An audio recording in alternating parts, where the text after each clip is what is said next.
sombras del antiguo Israel. Hubo una reina cuyo nombre ha trascendido los siglos, no por sus logros, sino por el miedo y la controversia que desató. Jezebel. La hija de un rey fenicio que se convirtió en la esposa del rey Acab y a través de su influencia sumergió a Israel en una profunda lucha espiritual. Su nombre desde entonces ha sido sinónimo de idolatría, manipulación y desafío. En una época en que el pueblo de Israel debía su lealtad al Dios Yahvé, Jezebel trajo consigo la adoración a Baal, una deidad extranjera, y con ello encendió el conflicto que marcó su vida y su destino final. Jezebel no nació en Israel, provenía de la rica y poderosa ciudad de Tiro, parte del reino de los fenicios, conocidos por su dominio marítimo y sus grandes riquezas. Su padre, rey sacerdote de Baal, le inculcó la fe de esta deidad. Al casarse con el rey Acab, no solo llevó consigo la influencia política de su pueblo, sino también su fervor por Baal, un dios del trueno, la fertilidad y las lluvias. La llegada de Jezebel a Israel marcó un punto de inflexión. Hasta ese momento los israelitas adoraban a Yahvé, el Dios de Abraham, Isaac y Jacob.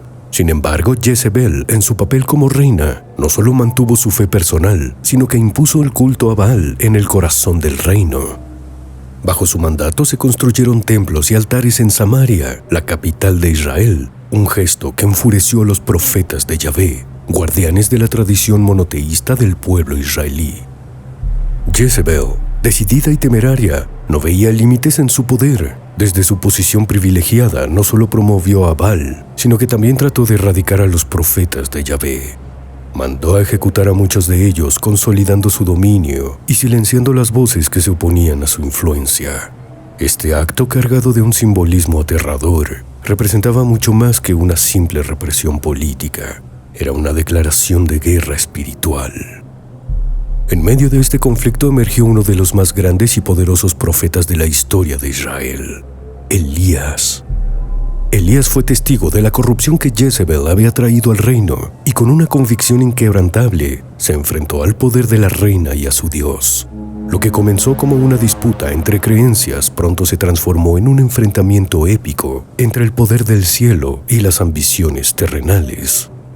La tensión entre Elías y Jezebel llegó a su punto culminante en el Monte Carmelo. El profeta, cansado de la creciente influencia de Baal, desafió a Jezebel y a sus 450 profetas de Baal a una prueba definitiva. Convocó a una multitud de israelitas para que fueran testigos de lo que sería una confrontación divina. Elías propuso un desafío. Tanto él como los profetas de Baal ofrecerían sacrificios, pero sin encender el fuego. El Dios que respondiera con fuego sería el verdadero Dios de Israel. Confiados, los profetas de Baal aceptaron el desafío. Desde la mañana hasta la tarde, clamaron a Baal, danzaron alrededor de su altar y se cortaron a sí mismos en un intento desesperado de atraer su atención. Pero el silencio fue la única respuesta. No hubo fuego, no hubo señal. Entonces llegó el turno de Elías. Con una calma desconcertante, el profeta reconstruyó el altar de Yahvé, colocó el sacrificio y ordenó que se vertiera agua sobre él hasta que todo estuvo empapado. Luego, alzó su voz en una sencilla oración, pidiendo a Yahvé que demostrara su poder para que el pueblo supiera quién era el verdadero Dios. En un instante, un fuego descendió del cielo y consumió por completo el sacrificio, el agua y las piedras del altar.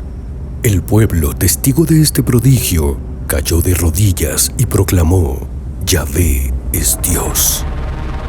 Los profetas de Baal fueron apresados y ejecutados, un golpe devastador para Jezebel y su causa. Sin embargo, la reina, lejos de rendirse, envió un mensaje a Elías prometiendo que lo mataría en venganza por la muerte de sus profetas. A pesar de haber perdido una batalla decisiva, su voluntad no se había quebrantado. Su mensaje para el profeta era claro: que los dioses me castiguen severamente si mañana a esta hora no he hecho con tu vida lo que tú has hecho con mis profetas. Elías, temiendo por su vida, huyó al desierto. Aunque había sido testigo del poder de Yahvé, el miedo y el agotamiento lo abrumaron. Se refugió en una cueva donde Yahvé se le apareció, no en un viento fuerte ni en un terremoto, sino en un susurro, renovando su espíritu y su misión. A pesar de su persistencia y sus intentos de mantener el poder, el destino de Jezabel ya estaba sellado. El profeta Elías había pronunciado una oscura profecía sobre su futuro.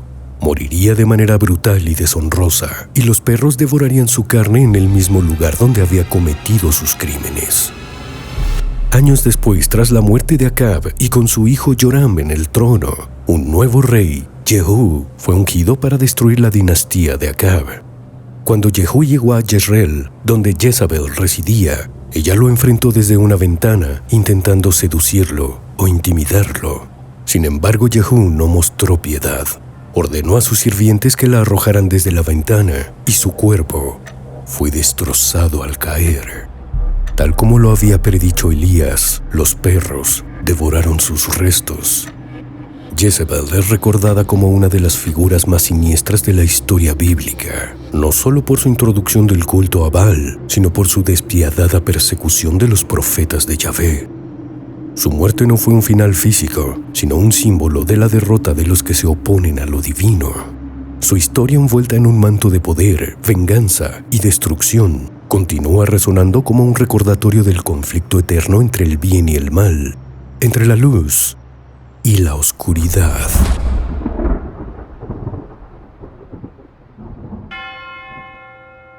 Suscríbete.